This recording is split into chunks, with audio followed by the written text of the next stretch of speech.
Hello students, मैं वीर चौधरी एक बार सभी स्टूडेंट्स का पुनः हार्दिक अभिनंदन करता हूं। स्वागत करता हूं आपके अपने यूट्यूब चैनल की ऑफ सक्सेस पर। स्टूडेंट्स, पिछली जो क्लास थी हमारी, उस क्लास में हमने एक टॉपिक को कवर किया था जिस टॉपिक का नाम था हमारे का रिफ्लेक्शन, परावर्तन। बहुत अच्छे ढंग से आप लोगों ने इस क्लास को सुना और क्लास अपलोड होने के बाद भी बहुत सारे स्टूडेंट्स ने बहुत ज़्यादा प्रेम प्यार दर्शाया मेरी वीडियो के साथ।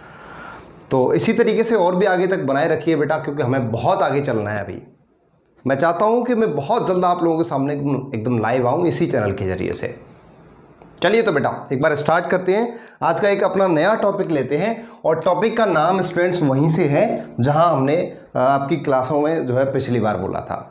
जैसा कि मैंने आपको प्रकाश की कुछ घटनाओं के बारे में बताया था, आज उन्हीं घटनाओं को बेटा हम जो है कंटिन्यू करने जा रहे हैं। और घटनाओं में मैं आपको बता दूं, मैंने घटना जो पढ़ रखी थी वो परावर्तन घटना पढ़ी थी, और आज हम लोग जो घटना पढ़ेंगे वो नई घटना होगी जिसका नाम होगा अपवर्तन, जिसे अंग्रेजी में जो कहा जाता है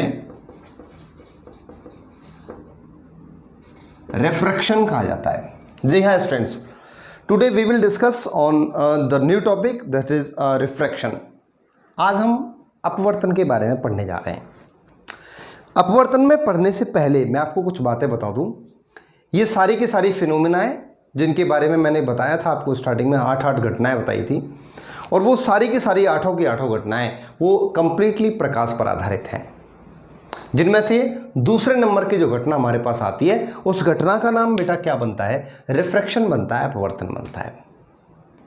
अपवर्तन क्या कहता है? अपवर्तन के लिए, इस घटना के होने के लिए कम से कम 2 माध्यमों की बहुत जरूरत होती है हमें। 2 माध्यमों में से अगर मैं माध्यमों के बारे में बात करूं, 2 मिनट ध्यान से सुनेंगे, पूरा टॉपिक क्लियर हो जाएगा बहुत ढंग से। माध्यमों की अगर बात करूं तो माध्यम अपने पास 2 प्रकार के होते हैं, जिनमें से एक माध्यम होता है जिस माध्यम को मैं बोलता हूं विरल माध्यम, या फिर इसे अंग्रेजी में जो कहा जाता है वो कहा जाता है rarer medium, and second one is denser medium, या इसे स्टूडेंट्स में किस नाम से जानता हूं, इसका नाम होता है बेटा सघन माध्यम। सघन माध्यम। मैं यहां 2 माध्यमों के बारे में बहुत अच्छे ढंग से बात करूंगा। आप एक बार सिर्फ ये जानिए कि विरल माध्यम क्या होता है। तो विरल माध्यम, इसी को दूसरा एक और नाम देते हैं जिसका नाम होता है सरल माध्यम। तो स्टूडेंट्स सुन लीजिए, सरल तो एकदम नाम से ही अपने पता लग रहा है। सरल माध्यम या विरल माध्यम एक वो माध्यम होता है जिस माध्यम में प्रकाश की किरण को चलने के लिए किसी भी प्रकार की बाधा, रेस्ट्रिक्शन, बाउंडेशन, रुकावट किसी का सामना नहीं करना पड़ता है। इजी गोइंग प्रकाश की किरण बहुत फास्ट चल जाती है। ऐसे माध्यम फिर कौन से हो सकते हैं? तो स्टूडेंट्स, या तो ऐसा माध्यम आप ले सकते हैं जिसे मैं नाम देता हूं निर्वात, या फिर ऐसे माध्यम को मैं नाम दे सकता हूं हवा। ये 2 ऐसे माध्यम हैं जहां प्रकाश की किरण को चलने में किसी प्रकार की बाधा का सामना नहीं करना पड़ता है। और यही कारण है कि यहां प्रकाश की जो चाल होती है वो चाल कैसी होती है? वो प्रकाश की चाल सर्वाधिक होती है। स्टूडेंट्स, प्रकाश की सर्वाधिक चाल अगर कभी आपसे पूछी गई किस में होती है, देन आपका राइट आंसर होगा निर्वात में। और निर्वात अगर ऑप्शन में नहीं है तो हवा में। इसमें थोड़ा सा डिफरेंस आता है। और ये जो चाल बन के आती है हमारे पास वो होती है 3 × 10⁸ मीटर पर सेकेंड। इस टॉपिक में अपवर्तन वाले में ये सारी डिटेल्स हम पढ़ेंगे। हमने सिर्फ अभी ये पढ़ा है कि माध्यम अपने पास 2 प्रकार के, विरल माध्यम और सघन माध्यम। विरल माध्यम गुरुजी ने ये बताया है जहां प्रकाश की किरण को चलने के लिए किसी बाधा का सामना नहीं करना पड़ेगा। अब जाहिर सी बात है बेटा, जब बाधा आपके सामने नहीं आएंगी तो आप इजी गोइंग बहुत रफ्तार से चले जाओगे। वहीं अगर दूसरे माध्यम की बात करूं तो दूसरा है डेंसर मीडियम, जिसे मैं क्या नाम देता हूं? जिसे मैं सघन माध्यम नाम देता हूं। इसे अंग्रेजी में क्या कहा जाता है? इसे डेंसर मीडियम कहा जाता है, और इसे रेयरर मीडियम कहा जाता है। तो बेटा मैं एक बार पढ़ ले रहा हूं यहां। मान के चलिए विरल माध्यम से कोई सघन माध्यम में प्रकाश की किरण जा रही है। सपोज कीजिए आप मैं आपसे ये कह रहा हूं कि ये कोई प्रकाश की किरण है जो कि विरल माध्यम से कौन से माध्यम में जा रही है? सघन माध्यम में जा रही है। देखो असल मायने में बेटा इस प्रकाश की किरण को देखो ऐसे जाना चाहिए था,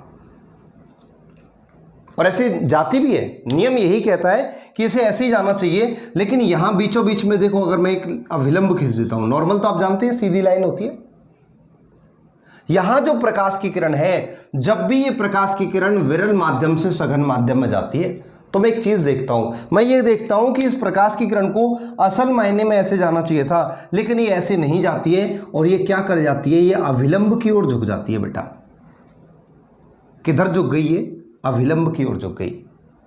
वापस से दूसरी कंडीशन अगर मैं इसी में एक और लाई करके देखूं, मैं ये कहूं अब ये प्रकाश की किरण कहां खड़ी हुई है, ये खड़ी हुई है सघन माध्यम में। असल मायने में इसे जो जाना चाहिए था वो ऐसे जाना चाहिए था, लेकिन इसके साथ भी कंडीशन क्या बनती है, इसके साथ भी कंडीशन सेम बनती है कि यहाँ एक अविलंब दिया जाता है, नॉर्मल दिया जाता है, और मैं ये देखता हूं कि ये प्रकाश की किरण बिल्कुल सीधी न जाकर स्टूडेंट्स ये क्या करती है, अविलंब से दूर हट जाती है।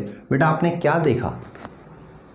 आप बताएंगे सर हमने ये देखा कि जब भी प्रकाश की किरण एक माध्यम से दूसरे माध्यम में जा रही है तो वो निश्चित तौर से अपने मूल मार्ग से विचलित हो जा रही है। अब चाहे वो विरल से सघन में जा रही है, चाहे सघन से विरल में जा रही है, फाइनली कंक्लूजन हमारे पास ये निकल के आता है कि जब भी प्रकाश की किरण एक माध्यम से दूसरे माध्यम में अगर जाए तो वो निश्चित तौर से अपने मूल मार्ग से क्या हो जाती है, विचलित हो जाती है। एक्चुअली में ये विचलन ही जो कहलाता है, यही बेटा अपना अपवर्तन कहलाता है। प्रकाश की किरण का एक माध्यम से दूसरे माध्यम में जाने पर अपने मूल मार्ग से क्या हो जाना, मूल मार्ग से विचलित हो जाना ही क्या कहलाता है, यह अपवर्तन कहलाता है। अब प्रश्न आता है हमें 10+2 में कई बार प्रश्न ऐसे आता है डायरेक्ट करके, वो ये कहता है मान के चलिए प्रकाश की किरण विरल में है, विरल से वो जा रही है सघन में। दूसरी कंडीशन ऐसी देती है, मान के चलिए प्रकाश की किरण सघन से अब जा रही है विरल में। दोनों प्रश्न 10+2 में खूब ज्यादा बार पूछे गए। प्रश्न वो करता है, बोला बताइए भाई जब विरल से सघन में जाएगी तो स्थिति क्या होगी? आप बताएंगे गुरुजी जब विरल से सघन में जा रही है तो ये अविलंब की ओर झुक रही है। देन करेक्ट आंसर क्या होगा? करेक्ट आंसर होगा कि गुरुजी ये जो प्रकाश की किरण है वो अविलंब की ओर झुक जाएगी, अविलंब की ओर झुकेगी।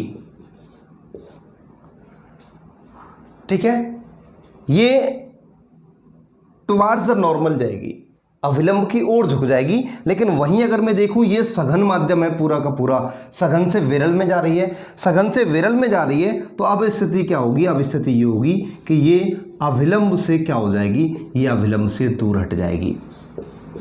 अब प्रश्न ये आता है सर आप सघन माध्यम बता तो रहे हो, लेकिन सर सघन माध्यम है क्या?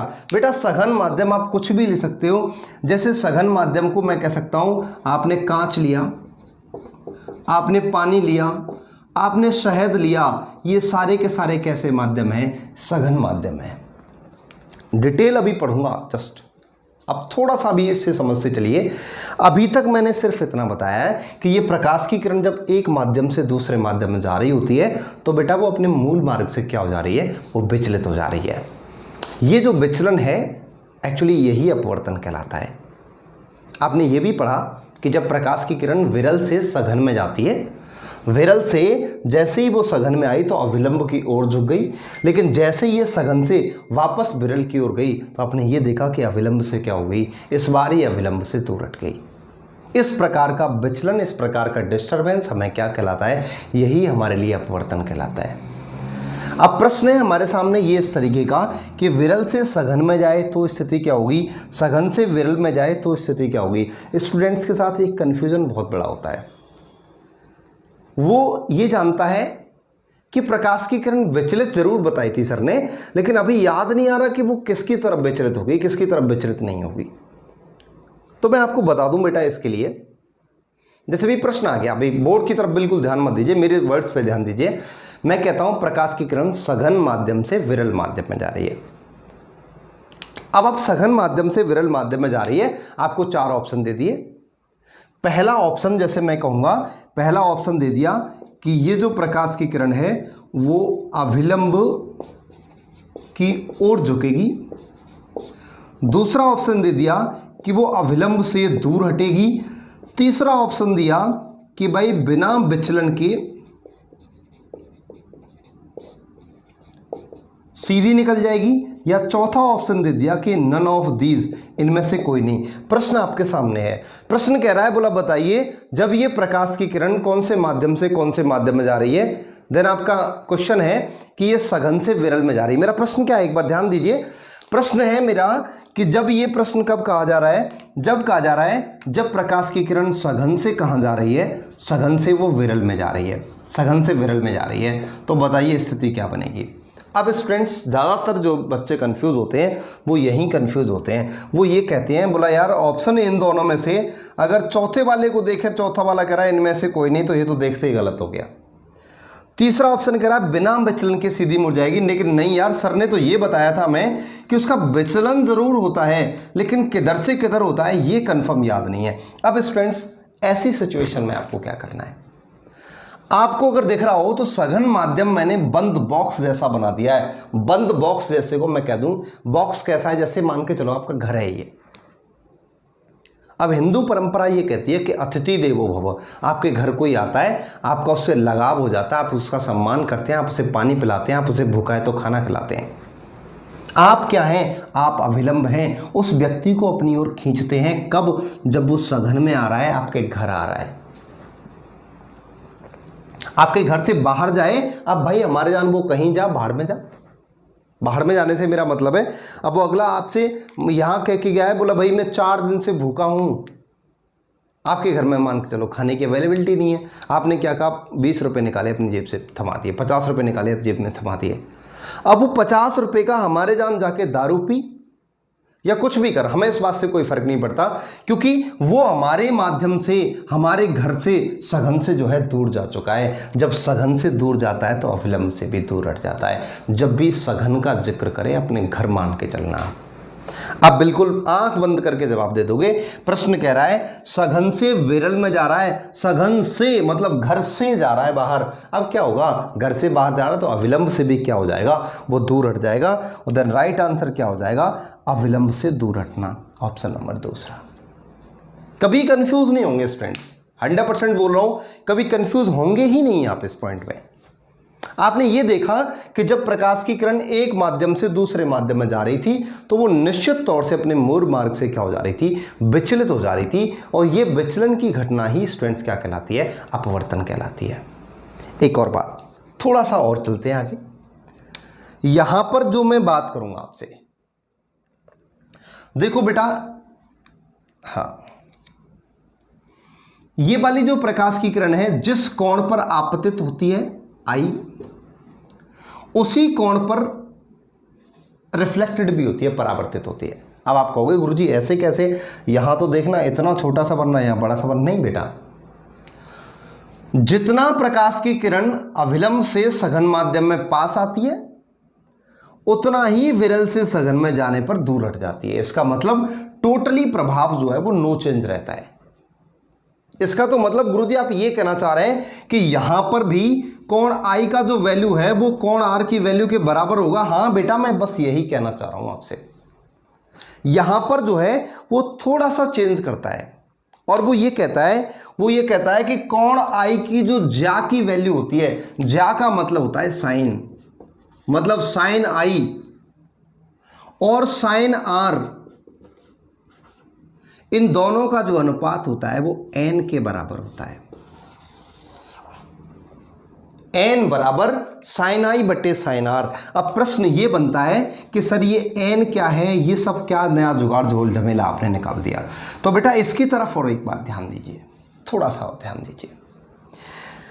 देखो बेटा, यहां जो n बराबर है, n बराबर होता है किसी भी चीज का अपवर्तनांक।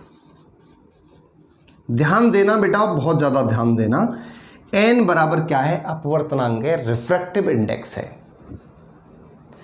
इस नियम को किस नियम के नाम से जाना जाता है, इसे स्नेल के नियम से भी जाना जाता है। स्नेल का नियम, स्नेल्स लॉ क्या है, स्नेल्स लॉ ये है कि n इक्वल टू साइन आई बटे साइन आर। एक बार फिर सुन लीजिए, स्नेल्स लॉ की परिभाषा क्या है, कोण आई मतलब आपतन कोण, कोण आर रिफ्लेक्टेड कोण मतलब परावर्तन कोण। ये आई और आर के बारे में पहले भी जान चुके हैं। साइन जुड़ गया, साइन का मतलब होता है जा, कॉस जुड़ जाता कॉस जा, टेन जुड़ जाता टेंजेंट। आपतन कोण की जा का मान और अपवर्तन कोण की जा का मान, आपतन कोण और परावर्तन कोण दोनों की जा के मानों के जो अनुपात होते हैं वो रिफ्रैक्टिव इंडेक्स कहलाते हैं, अपवर्तनांक कहलाते हैं। ये स्नेल्स लॉ है, स्नेल का नियम है। स्नेल्स लॉ हमारे पास क्या निकल के आता है, वो निकल के आता है n = sin i बटे sin r। एक बार स्नेल्स लॉ को और मैं थोड़ा सा और पढ़ लूं। स्नेल्स लॉ क्या कह रहा है हमसे, वो यहां कुछ नई चीज निकल के आ रही है जिसका नाम है अपवर्तनांक। अपवर्तनांक बहुत अच्छा पॉइंट है। अपवर्तनांक से कई बार प्रश्न कर देता है। देखो हम जब फिजिक्स की स्टार्टिंग करते हैं तो मात्रक में विमाओं वाला चैप्टर पढ़ते हैं। एक्चुअली इस चैप्टर को शुरुआत मैंने इसलिए नहीं कराई क्योंकि जब जैसे जैसे आप आगे बढ़ोगे ना चैप्टर दर चैप्टर, तो जैसे मान के चलो गति वाला चैप्टर मैंने स्टार्ट किया, मैं चाल की बात की, वेग की बात की, त्वरण की बात की, विस्थापन की बात की, तो आप धीरे धीरे जब तक इन चीज़ों को नहीं जानोगे तब तक आप नहीं कर सकते कि असल मायने में है क्या चीज़। इसलिए मैं चाहता हूं पहले आपको ब्रीफ में इसकी नॉलेज मिले, और जब तक नॉलेज आपको नहीं मिलेगी तब तक आप नहीं कर पाओगे। और मैं चाहता हूं जब तक आप कंप्लीट ना जान पाओ तब तक ना बढ़े जाए आगे। इसलिए मैंने उस चैप्टर को नहीं लिया, क्योंकि जब तक आप उसका बेस नहीं जानोगे ना। अभी प्रश्न आ गया आपसे, बोला बताइए भाई त्वरण का मात्रक बताइए। अब जब आप ये नहीं जान रहे हो कि त्वरण क्या है तो मात्रक कैसे निकाल पाओगे, नहीं निकाल सकते। इसी चक्कर में मैंने उस चैप्टर को नहीं लिया। वहाँ राशियाँ पढ़ेंगे हम, सदिश अदिश। तीसरी राशि टेंसर राशियाँ और होती हैं प्रदिश राशियाँ। प्रदिश का एग्जाम्पल है अपवर्तनांक, क्योंकि ये मात्रक और विमाहीन राशि है, ना इसका कोई मात्रक है ना इसकी कोई विमा है। रीज़न क्यों नहीं है उसका मैं आपको बता रहा हूँ। अपवर्तनांक जो होता है वो क्या कहलाता है, अगर मैं अपवर्तनांक की बात करूं, रिफ्रैक्टिव इंडेक्स की बात करूं, अपवर्तनांक क्या होता है। अपवर्तनांक ये कहता है कि प्रकाश के बारे में बात कर रहा है। अपवर्तनांक क्या कहता है कि भाई प्रकाश की निर्वात में चाल कितनी है, प्रकाश की निर्वात में चाल बटे प्रकाश की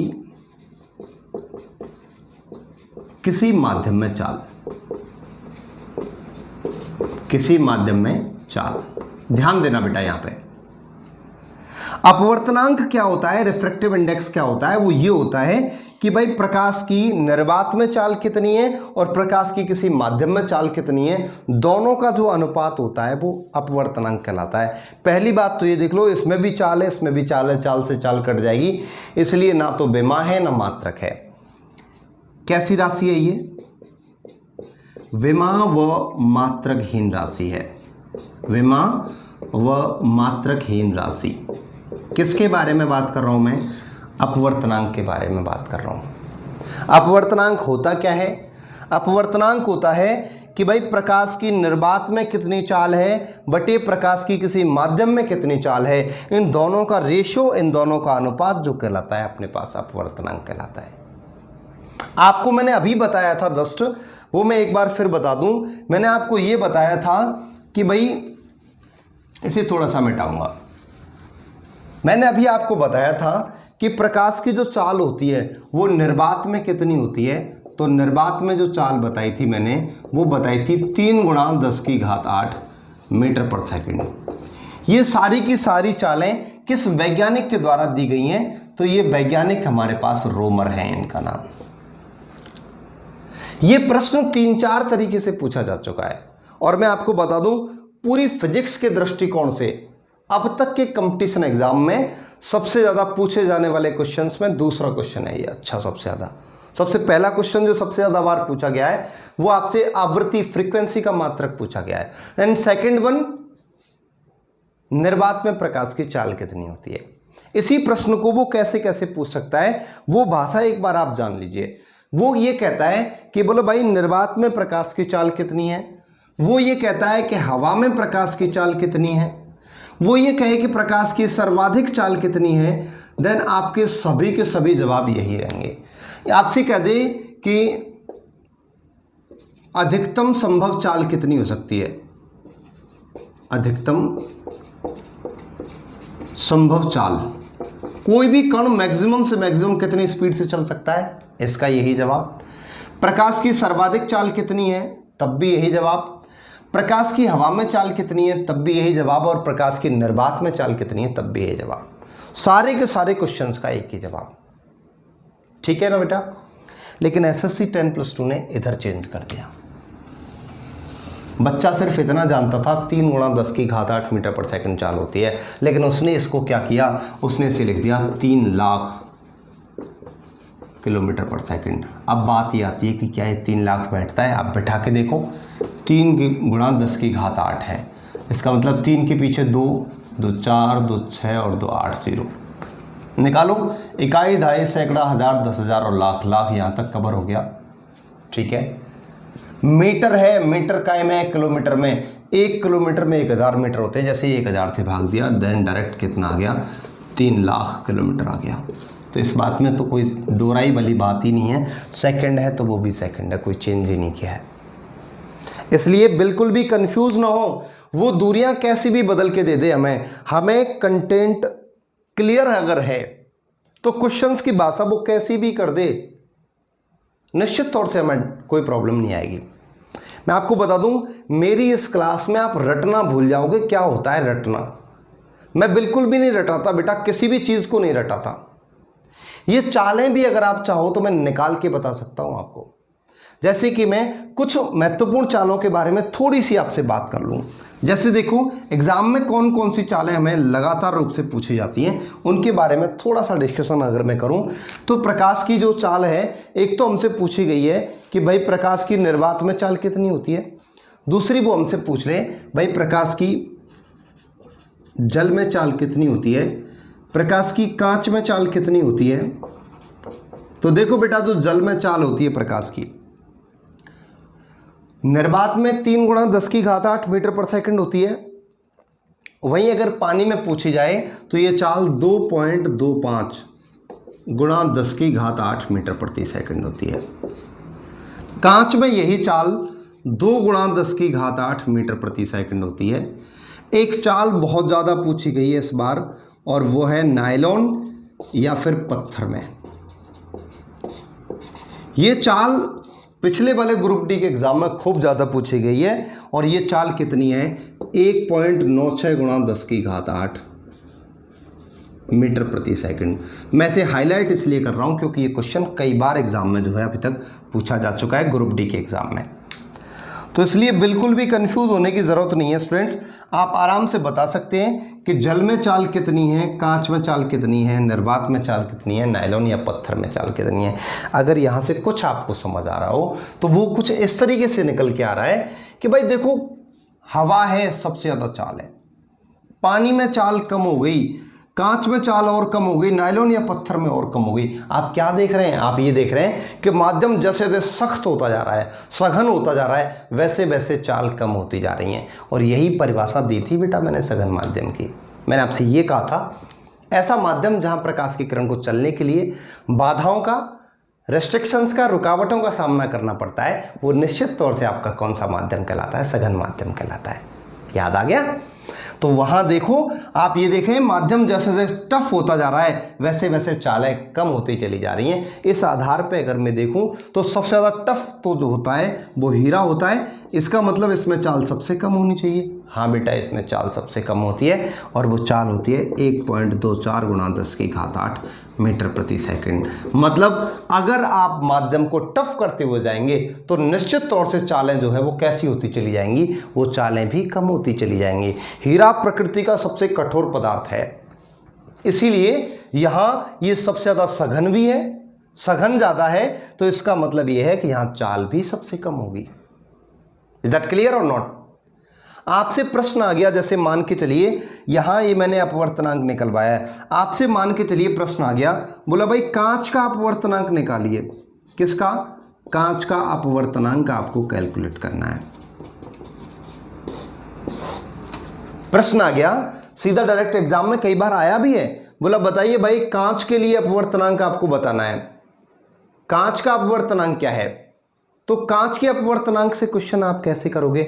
आपको तो सीधा पता है कि निर्वात में प्रकाश की चाल कितनी है बटे किसी माध्यम में, माध्यम यहाँ कौन सा है? माध्यम यहाँ कांच है। आप रख दो फटाक से। तो भैया अपवर्तनांक कैसे निकलेगा? तो अपवर्तनांक के लिए आप ऐसे रखोगे, बोला गुरुजी सबसे पहले तो प्रकाश की निर्वात में चाल रखनी है। रख दे बेटा। कितनी होती है? 3 गुणा 10 की घात 8 होती है गुरुजी मीटर पर सेकंड में। ठीक है बेटा। दूसरी सर कांच में चाल देख लो। कांच में चाल है 2 गुणा 10 की घात 8 मीटर प्रति सेकंड। अगर ये आप काटते हो तो इससे कट जाएगा, इससे इसे काटते हो तो 1.5 आंसर आ जाएगा। गुरुजी मात्रक क्यों नहीं रखा? क्योंकि बेटा अभी जस्ट बताया था मैंने, ये कैसी राशि होती है? मात्रकहीन राशि होती है, विमाहीन राशि होती है। अपवर्तनांक में अब तक क्या पढ़ा, एक बार फिर क्विक रिवीजन देख लो। मैंने बताया आपको अपवर्तन घटना में, अपवर्तन वो होती है जहां प्रकाश की किरण एक माध्यम से दूसरे माध्यम में जा रही थी तो अपने मूल मार्ग से विचलित हो रही थी, जिनमें एक माध्यम विरल और दूसरा माध्यम सघन रखा था। आपने देखा विरल से सघन में जा रही थी, अविलंब की ओर झुक गई। जब सघन से विरल में गई, अविलंब से दूर हट गई। ये पढ़ लिया था मैंने। सघन को अपना घर बताया हुआ था बेटा। घर करते ही फटाक से क्वेश्चन खत्म। प्रश्न आ रहा है विरल से सघन में जा रही है, सघन में आ रही है, इसका मतलब सघन तो गुरुजी ने घर बताया था। घर में कोई आता है तो हमारा उससे लगाव रहता है, और हमारा लगाव हो रहा है, दैट मीन्स क्या है? वो अविलंब की ओर झुक रहा है। Is that clear? उसके बाद मैंने आपको क्या बताया? मैंने ये बताया था n बराबर साइन आई बट्टे साइन आर। इसे स्नेल्स लॉ भी कहते हैं। स्नेल का नियम क्या है? n बराबर साइन आई बट्टे साइन आर। इसके बाद अगली बात मैंने क्या बताई थी? n बराबर अपवर्तनांक है। अपवर्तनांक क्या होता है? प्रकाश की निर्वात में चाल बटे प्रकाश की किसी माध्यम में चाल। विमाहीन और मात्रकहीन राशि है, इसीलिए मैंने इसको एक तरीके से टेंसर क्वांटिटी भी कहा है। देखो स्केलर, वेक्टर और टेंसर 3 होती हैं। स्केलर अदिश, वेक्टर सदिश, और टेंसर का मतलब प्रदिश, जिनकी कोई मात्रक विमाएं होना। मैं आपको सदिश अदिश ये सारी चीज़ें क्लियर कराऊंगा। अभी थोड़ा सा आगे चलते हैं। फिर मैंने आपको बताया था कि सबसे ज़्यादा प्रकाश की चाल निर्वात में होती है। सारी चालें बता कौन रहा है? सारी चाल रोमर बता रहा है, और रोमर ने समझाते हुए हमें अलग अलग माध्यमों में चालें भी बताई हैं। इन्होंने सभी चालें हमें जो है वो अलग अलग डिफाइन करके दे दी हैं। अच्छा, इसके बाद मैंने आपसे क्या कहा था? मैंने कहा था कि भाई माध्यम को जैसे जैसे टफ करते हुए जाते हैं हम, वैसे वैसे चालें क्या होती चली जाती हैं स्टूडेंट्स? वैसे वैसे चालें हमारी कम होती चली जाती हैं। इस आधार पर अगर मैंने देखा था तो हीरा सबसे टफ माध्यम था और चाल भी सबसे कम हो गई। और वो चाल कितनी हो गई? वो चाल बेटा हमारे पास निकल के आ गई 1.24 गुणा 10 की घात 8 मीटर प्रति सेकंड। आगे प्रश्न आपसे जो है अपवर्तनांक से पूछ सकता है। आप अपवर्तनांक अगर निकालना सीख गए ना तो आपको निश्चित तौर से दिक्कत आएगी नहीं। अपवर्तनांक जैसे मान के चलिए उसने आपसे कह दिया कि भाई आप मुझे जल का अपवर्तनांक बताइए। प्रश्न क्या है? जल का अपवर्तनांक बताइए। आप क्या करोगे? n बराबर निर्वात में प्रकाश की चाल कितनी होती है? ये चाल 3 गुणा 10 की घात 8 मीटर पर सेकंड होती है। ठीक है गुरुजी। अब जल में चाल कितनी है? जल में 2.25 गुणा 10 की घात 8 मीटर पर सेकंड बताइए बेटा मैंने आपको। इससे इसको खत्म कर दो, बचा क्या? 3/2.25। अगर आप चाहो मैं इस पॉइंट को यहां से अगर हटा रहा हूं, पॉइंट अगर यहां से हटाऊं तो 2 जीरो ऊपर चली जाएंगी। ठीक है ना? आप काटो इससे, 5 छक्के 30, 5 चौके 20 और 5 पंजे 25। आगे फिर काटो, 15 चौके 60 और 15 तिये 45। 4/3 आ गया। या फिर भाग अगर आप दोगे, 3 एकम 3, 3 तिहाई के 9, 1.33। ये क्वेश्चन कई बार एग्जाम में बिल्कुल एज इट इज पूछा गया है। हमसे वो प्रश्न कर देता है, बोला बताइए भाई जल का अपवर्तनांक कितना होगा। देन आप राइट आंसर क्या दे सकते हो? आप आराम से ये वाला आंसर दे सकते हो। प्रश्न में आपने क्या देखा था? जब प्रकाश की किरण एक माध्यम से दूसरे माध्यम में जा रही थी तो हम ये देख रहे थे कि वस्तुएं अपने मूल मार्ग से, या प्रकाश की किरण अपने मूल मार्ग से विचलित हो रही थी। ऐसा विचलन वाला कोई भी एग्जाम्पल दुनिया का आपको दे देना, विद इन सेकेंड आप आंसर लगा दीजिए सर अपवर्तन है वो। कैसे? आपसे ये कहा जाए, पहला आपको एग्जाम्पल मैं दूं, जैसे मैं आपसे कहूं कि पानी में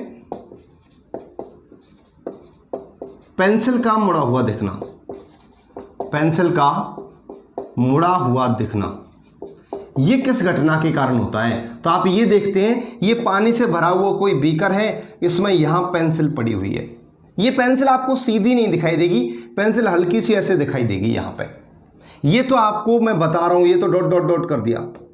पेंसिल आपको ऐसी दिखाई देगी, क्यों? क्योंकि ये हवा विरल है, पानी सघन है। जैसे ही मैं देखूंगा तो पेंसिल मुड़ी हुई दिख रही है। किस घटना के कारण? अपवर्तन के कारण। क्लियर है? दूसरा एग्जाम्पल मैं आपसे दूं तो मैं आपसे ये कह सकता हूं कि भाई पानी में रखी हुई पेंसिल का मुड़ा हुआ दिख जाए तो भी निश्चित तौर से अपवर्तन है। आपसे मैं कहूं कि पानी में रखा हुआ सिक्का, मैं किसकी बात कर रहा हूं? सिक्का। सिक्का ऊंचा उठा हुआ दिखना। देखो बेटा, सिक्का पानी में यहां पड़ा हुआ है, लेकिन वो सिक्का मुझे यहां दिखाई देगा। क्यों? क्योंकि अगर मैं यहां से अपने नेत्र से देख रहा हूं, ये मेरा नेत्र मान लीजिए आप, मैं यहां से देख रहा हूं तो सिक्का मेरे को यहां दिख रहा है, लेकिन ऐसा नहीं दिखेगा, ये हल्का सा ऊंचा उठा हुआ दिखाई देगा। ये घटना भी कौन सी है? अपवर्तन है। कुल मिला के जो चीज जैसी है ना, वो वैसी ना दिखकर टेढ़ी मेढ़ी दिख जाए। आपसे एक प्रश्न ग्रुप डी 2018 में कैसे पूछा गया था? आपसे पूछा गया था, कुआं या तालाब, कुआं या तालाब की पेंदी का ऊंचा उठा हुआ दिखना, ऊंचा उठा हुआ दिखना आपको कम गहरा दिखाई दे रहा है, वो पानी से भरा हुआ टैंक या कुआं या तालाब। क्यों दिखाई दे रहा है? घटना अपवर्तन है। जहां भी चीज जैसी है ना, थोड़ा सा अंतर दिखाते हैं। मैं ये कहूं कि अगर आप किसी व्यक्ति को आग से दूसरी पार देख रहे हो, तो आग के पार अगर आप देख रहे हो, आग के पार अगर आप देखोगे तो आकृति आपको कैसी दिखाई देगी? वो आकृति आपको झिलमिलाती हुई दिखाई देगी, ऐसे ऐसे करती हुई। जबकि असल मायने में व्यक्ति वहीं के वहीं खड़ा है, लेकिन आकृति झिलमिलाती हुई दिख रहा है। किसके कारण दिख रहा है? तो वो निश्चित तौर से अपवर्तन के कारण दिख रहा है। आप कोई स्लैब लीजिए, पटरी लीजिए, पटरी को रख दीजिए इन अक्षरों के ऊपर, आप ये देखोगे बेटा कि जो अक्षर हैं ये आपको निश्चित तौर से ऊंचे उठे हुए दिखाई दे रहे हैं। अगर ऐसा कहीं भी हो रहा है, निश्चित तौर से वो सारी घटनाएं किसकी हैं? अपवर्तन की है। यहाँ वायुमंडलीय अपवर्तन से भी एक प्रश्न कर देता है, वो एक दो, वो ये कहता है कि रात्रि के समय तारे हमें झिलमिलाते हुए दिखते हैं। एक्चुअली वो तारे झिलमिला नहीं रहे हैं, लेकिन हमें दिखते हैं क्योंकि हमारे नेत्र से प्रकाश की किरण जाती है, बहुत सारी परतों को छेद करती हुई जाती है, पार करती हुई। मिथोस्फेयर, लिथोस्फेयर, हाइड्रोस्फेयर, मेजोस्फेयर, है ना, ओजोन लेयर, इन सबको पार करती हुई जाती है। कभी विरल, कभी सघन, कभी विरल, कभी सघन, इस तरीके से अपने मार्ग से विचलित होती जाती है। फाइनली हमें वो तारे कैसे दिखाई देते हैं? टिमटिमाते हुए दिखाई देते हैं। स्टूडेंट्स, हमारी अपवर्तन वाली आज की क्लास में सिर्फ इतना ही। एक बार मेरी आपसे रिक्वेस्ट है, वीडियो को ज़्यादा से ज़्यादा शेयर करें। अगर अच्छी लगी हो तो लाइक कर सकते हैं, अदरवाइज डिसलाइक कर दें, कोई फ़र्क नहीं जाता इससे। तो मिलते हैं बेटा अगली वीडियो में, तब तक के लिए bye bye, take care, thank you.